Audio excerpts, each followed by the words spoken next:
Bismillahirrahmanirrahim. Assalamualaikum warahmatullahi wabarakatuh. Tujuan saya membuat video ini untuk melengkapi nilai ujian akhir semester dengan mata kuliah pengantar manajemen. Sebelum saya lanjut, saya akan memperkenalkan diri terlebih dahulu. Nama saya Suhaini Anggraini. Saya mengambil Fakultas Ekonomi Bisnis Islam dan Prodi Manajemen Bisnis Syariah di kampus Institut Darul Quran. Nah, saya akan menjelaskan tentang materi konsep kepemimpinan dengan dosen pengampu Bapak Marjuki Eskom MSI. Apa itu kepemimpinan? Kepemimpinan adalah suatu proses yang mempengaruhi aktivitas suatu kelompok yang terorganisasi dalam usahanya mencapai penetapan dan pencapaian tujuan. Kepemimpinan juga adalah kegiatan untuk mempengaruhi orang lain agar mau bekerja dengan sukarela untuk mencapai tujuan kelompok. Nah, bagaimana sih menjadi pemimpin? Nah, seorang pemimpin harus memiliki karakteristik menjadi seorang pemimpin, yaitu yang pertama, karakteristik pemimpin yang baik terus-menerus belajar. Belajar dari setiap kesalahan atau setiap masalah yang dihadapi. Nah, yang kedua, berorientasi pada pelayanan, yaitu pemimpin yang baik memenuhi kebutuhan karyawannya. Ya, contohnya misalnya karyawannya butuh dengan alat tulis untuk melakukan pekerjaan. Pemimpin yang baik harus menyediakan alat tulis atau kebutuhan lainnya agar pekerjaannya lebih baik dan dengan hasil yang memuaskan. Nah, yang ketiga itu memancarkan energi positif. Kenapa sih harus memancarkan energi positif? Kalau negatif nanti berpengaruh dengan karyawannya. Nah, memancarkan energi positif itu mungkin lebih baiknya memberikan motivasi tentang pekerjaan, motivasi dengan produk yang sedang dibuat. Nah, yang keempat, percaya kepada orang lain, yaitu pemimpin yang baik percaya kepada rekan kerja, percaya kepada karyawannya. Kalau tidak percaya dengan karyawannya, ketika karyawannya ditugaskan untuk melakukan pekerjaan, nanti pemimpinnya akan capek sendirian untuk mengurusi itu semua karena tidak ada kepercayaan kepada orang lain. Nah, dalam kepemimpinan pun ada gayanya teman-teman, yaitu suatu perwujudan tingkah laku dari seorang pemimpin yang menyangkut kemampuannya dalam memimpin. Perwujudan tersebut biasanya membentuk suatu pola atau bentuk tertentu. Nah, ada 4 gaya kepemimpinan. Yang pertama itu demokrasi, otoriter, atau otokratik. Yang ketiga, partisipatif.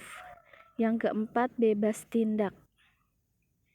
Nah, gaya kepemimpinan demokrasi itu seperti apa? Yang pertama, orang-orang yang dipimpinnya sebagai subjek. Nah, usaha untuk memanfaatkan kemampuan setiap orang yang ada di dalam organisasinya untuk berpartisipasi dalam setiap kegiatan. Mengambil keputusan, yaitu sangat mementingkan diskusi dan musyawarah. Selanjutnya berusaha mengutamakan kerjasama dan tim. Nah, yang selanjutnya ada kepemimpinan otoriter, yaitu menempatkan kekuasaan di tangan satu orang atau sekelompok kecil. Yang kedua, pemimpin bertindak sebagai penguasa tunggal atau penguasa satu-satunya. Nah, yang ketiga, kedudukan. Kedudukan bahwa semata-mata sebagai pelaksana keputusan kedudukan bawahan. Kedudukan bawahan semata-mata sebagai pelaksana keputusan, perintah, dan bahkan kehendak pimpinannya mau seperti apa, memerintah, memutuskan. Jadi bawahan itu hanya sebagai ya udah menjalankan pelaksana keputusan saja. Nah, gaya kepemimpinan bebas kebalikan dari tipe atau kepemimpinan otoriter. Nah, gaya kepemimpinan bebas itu cenderung didominasi oleh perilaku kepemimpinan kompromi dan perilaku kepemimpinan pembelot. Nah, pemimpin kedudukan sebagai simbol. Jadi kepemimpinan bebas itu ya pemimpinnya hanya sebagai simbol, oh ada pemimpin di suatu organisasi tersebut. Tapi ketika ada keputusan itu dibuat bersama-sama, kompromi antara pemimpin dan karyawan. Nah, yang keempat ada pimpinan melimpahkan wewenang sepenuhnya kepada bawahannya dan keputusan lebih banyak dibuat oleh para bawahan. Ya, seperti yang tadi saya sudah jelaskan, jadi pimpinan itu hanya sebagai wewenang. Jadi pemimpin itu melimpahkan wewenangnya sepenuhnya kepada bawahannya, dan yang lebih banyak mengambil keputusan itu oleh para bawahan. Jadi pemimpin itu hanya menerima keputusannya seperti apa, hanya sekedar tahu keputusan apa yang dibuat oleh para bawahan. Selanjutnya ada kepemimpinan partisipatif. Itu seperti apa sih? Nah, merupakan gabungan antara otokratik dan demokratik.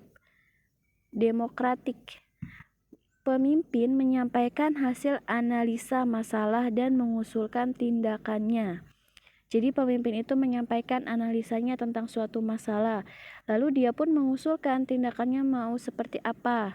Nah, staf diminta saran dan kritiknya serta mempertimbangkan respon staf terhadap usulannya. Nanti staf atau karyawannya itu dimintai saran, apakah dengan tindakan seperti ini baik atau tidak, sebaiknya harus bagaimana. Nah, keputusan akhir oleh kelompok. Jadi pemimpin setelah memutuskan, memberikan analisa, mengusulkan tindakan, dan sudah dikritik, kemudian dipertimbangkan, barulah akhirnya kelompok yang akan memutuskan permasalahan tersebut atau ide tersebut mau seperti apa. Nah, gaya kepemimpinan bebas merupakan pimpinan ofisial atau resmi.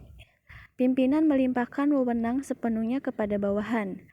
Karyawan menentukan sendiri kegiatan tanpa pengarahan, supervisi, dan koordinasi. Keputusan lebih banyak dibuat oleh para bawahan. Kebijaksanaan lebih banyak dibuat oleh para bawahan. Karyawan mengevaluasi pekerjaan sesuai dengan caranya sendiri. Ini cukup sangat membuat karyawannya mengekspresikan kemampuannya jika mendapatkan kepemimpinan yang seperti ini, dan bisa berkembang juga. Nah, ini masih tentang kepemimpinan bebas tindak. Nah, pemimpin hanya sebagai sumber informasi dan pengendalian minimal. Pimpinan hanya berkomunikasi apabila diperlukan oleh bawahannya. Jadi tidak setiap hari pemimpin itu berkomunikasi gitu tentang masalah. Jadi pemimpin hanya seperlunya saja untuk memberikan arahan atau mengetahui permasalahannya apa. Nah, prakarsa selalu datang dari bawahan. Hampir tiada pengarahan dari pimpinan. Tanggung jawab keberhasilan organisasi dipikul oleh orang per orang. Jadi oleh setiap karyawan yang menjalankan pekerjaan tersebut, dia memiliki tanggung jawab.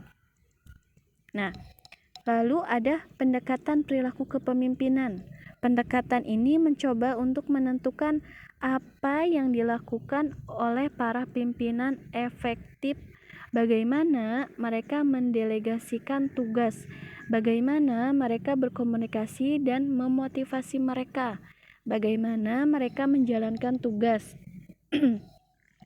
Pendekatan ini menyatakan bahwa perilaku kepemimpinan dapat dipelajari atau dikembangkan sehingga individu-individu dapat dilatih dengan perilaku kepemimpinan yang tepat agar mampu memimpin lebih efektif. Nah, selanjutnya ada tips menjadi pemimpin yang baik. Nah, menjadi pemimpin yang baik, pastikan pemimpin itu memotivasi karyawannya untuk selalu memaksimal dalam berpikir dan bekerja. Nah, yang kedua, ingat karyawan atau anak buah adalah manusia biasa. Jangan diperintah seperti mesin, jangan terus-menerus ditekan gitu. Mereka juga manusia yang butuh rileks dari pekerjaannya. Anak buah atau karyawan juga manusia yang butuh dihormati. Jadi jangan mentang-mentang seorang pemimpin itu jabatannya lebih tinggi dari karyawan, terus semena-menanya tidak menghormati karyawannya. Nah, di sini juga disebutkan bahwa anak buah atau karyawan juga manusia yang harus dihormati. Setiap manusia itu membutuhkan rasa yang dihormati oleh orang lain. Dan ketika pimpinan menghormati bawahan, itu akan ada rasa bahagia tersendiri oleh karyawan. Nah, yang keempat ada percaya pada anak buah. Seperti yang tadi saya bilang, pimpinan harus percaya kepada anak buah atau karyawan, karena kepercayaan akan melahirkan loyalitas dan respect. Nah, yang kelima yaitu jangan pernah mengukur anak buah dengan uang, berterima kasih dengan sopan. Jadi jangan semena-mena kita kasih kerjaan berat terus kita ya udah kasih aja uang sebanyak-banyaknya gitu. Itu sangat tidak etis ya, sangat tidak sopan gitu. Ya sebaiknya berterima kasih dengan sopan gitu, bicara dengan baik. Jadi jangan mengukur tenaga orang lain itu dengan uang. Tidak semua hal itu bisa diukur dengan uang. Kemudian yang keenam, sabar menunggu kinerja maksimal dari anak buah sambil mendampingi. Jadi harus bersabar jika anak buahnya sedang bekerja. Nah, untuk menghasilkan untuk kinerja yang maksimal itu, kalaupun misalnya karyawan baru, ya perlu diajari bagaimana gitu. Tidak semua ketika kita memimpin karyawan dan anak buah kita itu tuh paham akan pekerjaannya.